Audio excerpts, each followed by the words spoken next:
second topic is all about confidence level and sample size. Confidence level is the probability that the value of a parameter falls within a specified range of values. Sample size is the act of choosing the number of observations or applications to include in a statistical sample.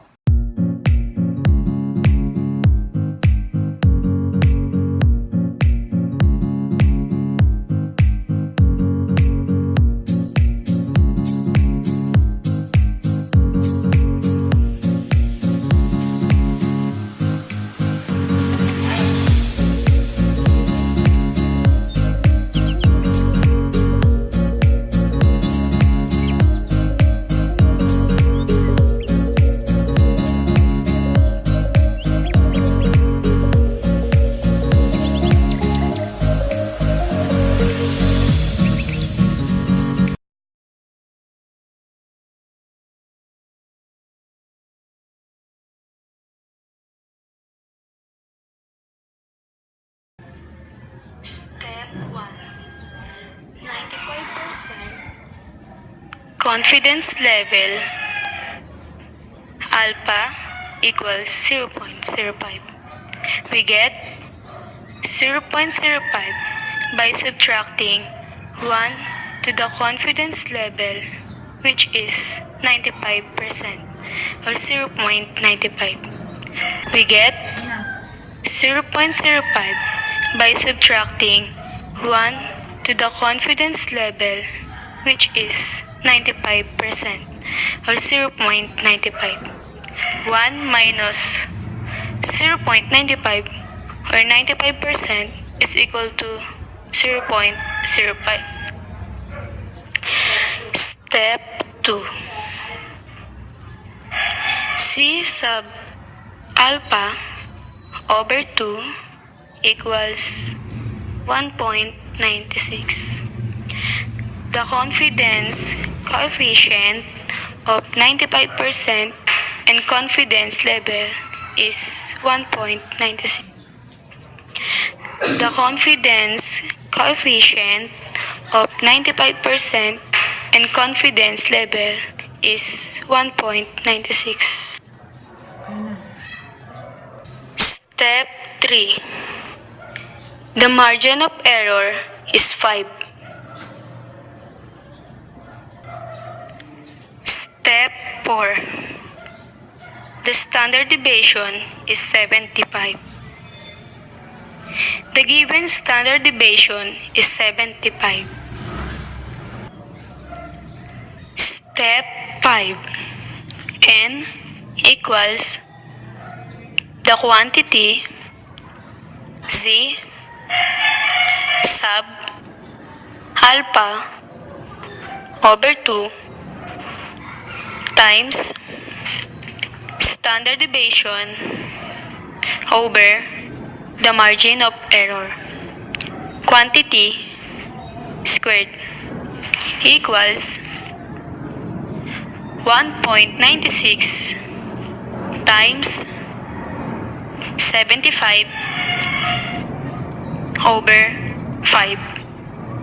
The quantity squared equals 864.35, round up 865.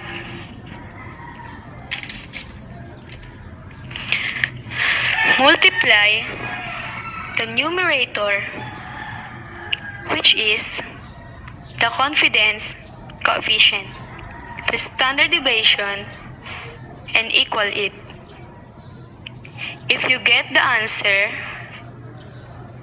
divide it into the denominator, which is the margin of error, and equal it. You will get the answer of 29.4 and squared the final answer, which is 864.36 and round up 865.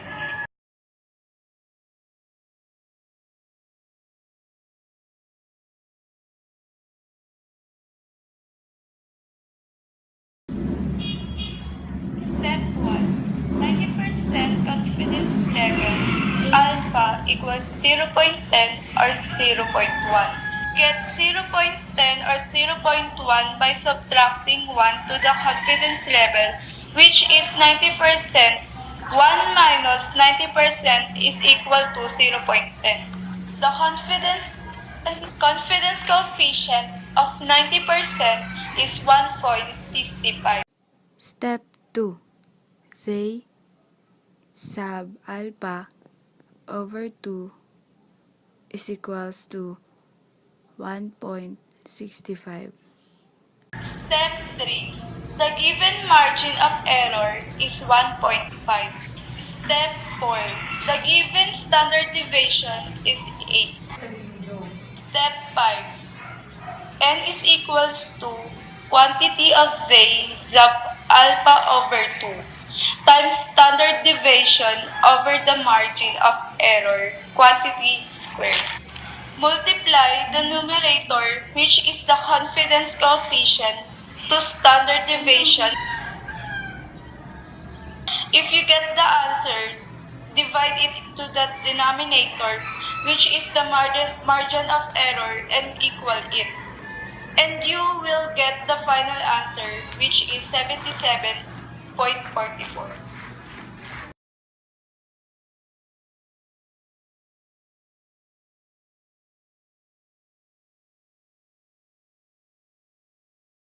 Step 1.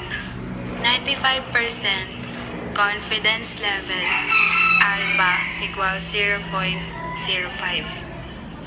We get 0.05 by subtracting 1 to the confidence level, which is 95%. 1 minus 0.95 or 95% is equal to 0.05. Step 2. Z sub alpha over 2 is equals to 1.96. The confidence coefficient of 95% confidence level is 1.96. Step 3. E is equals to 5. The margin of error is 5. Step 4. Standard deviation equals 4.5. Step 5. N is equals to quantity Z sub alpha over 2 times standard deviation over margin of error quantity squared equals quantity 1.96 times 4.5 over 0.75 quantity squared equals 13829.76.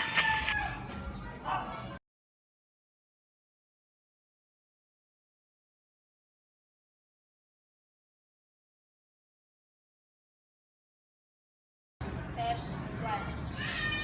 99% confidence level alpha is equals to 0.01.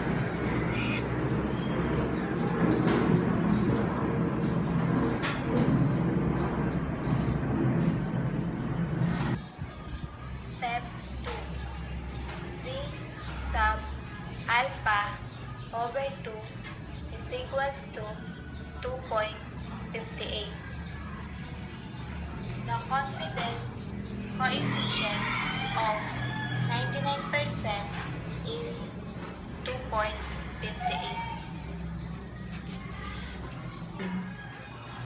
Step 3. The given margin of error is 20.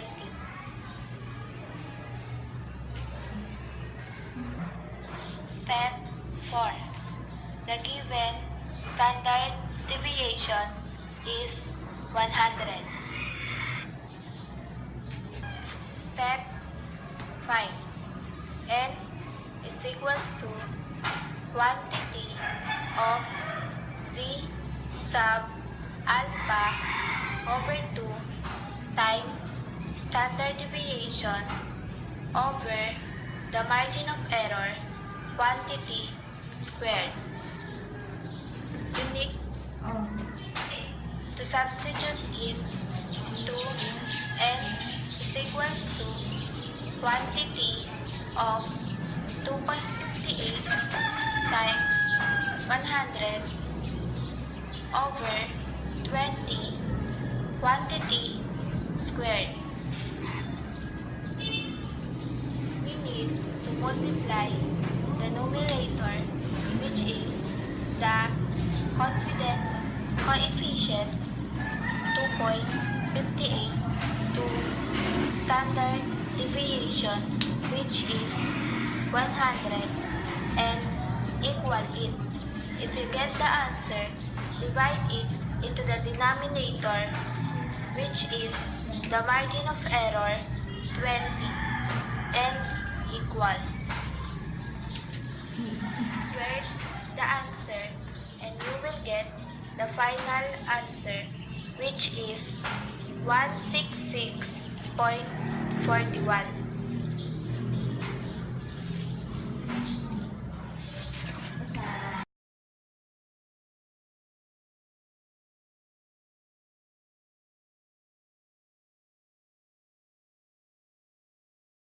Step 1. 95% confidence level. Alpha is equals to 0.05. We get 0.05 by subtracting 1 to the confidence level, which is 95% or 0.95. 1 minus 0.95 or 95% is equals to 0.05. Step 2. Z sub alpha over 2 is equals to 1.96. The confidence coefficients of 95% and confidence level is 1.96. Step 3. The given margin of error is 2.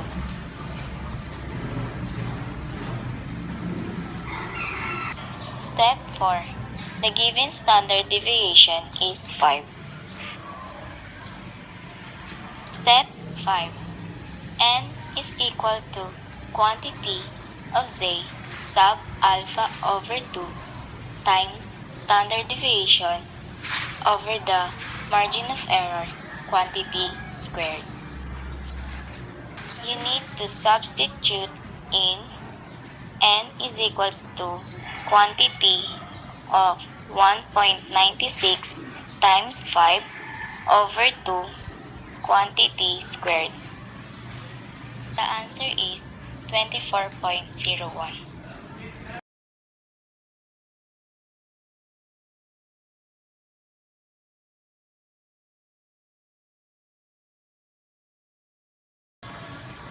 Step 1.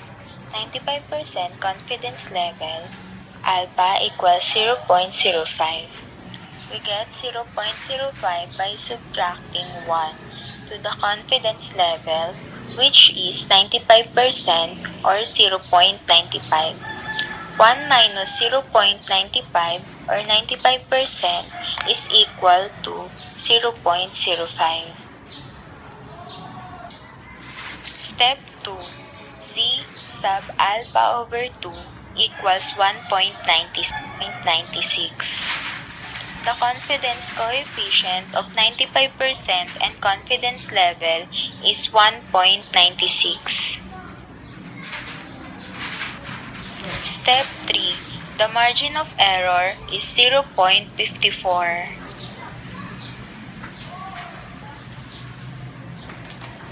Step 4. The given standard deviation is 50. Step 5.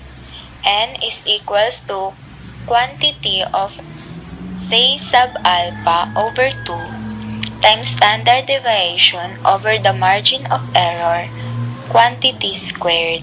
Substitute, multiply the numerator, which is the confidence coefficient 1.96 to standard deviation 50 and equal it.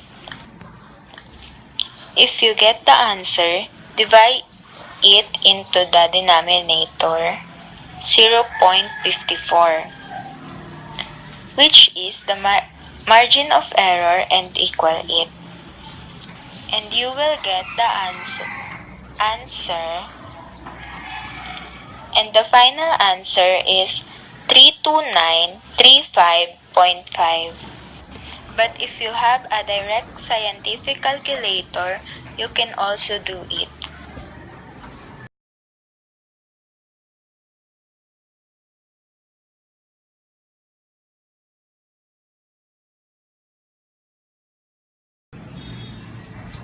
Step 1. 95% confidence level.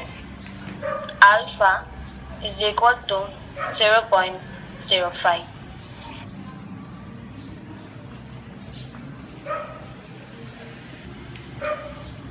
We get 0.05 by subtracting 1 to the confidence level, which is 95% or 0.95. 1 minus 0.95 or 95% is equal to 0.05. Step 2.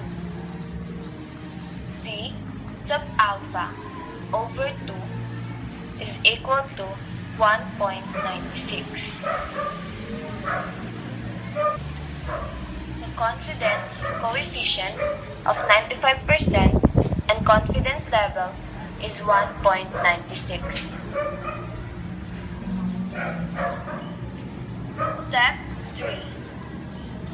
Margin of error is equal to 8.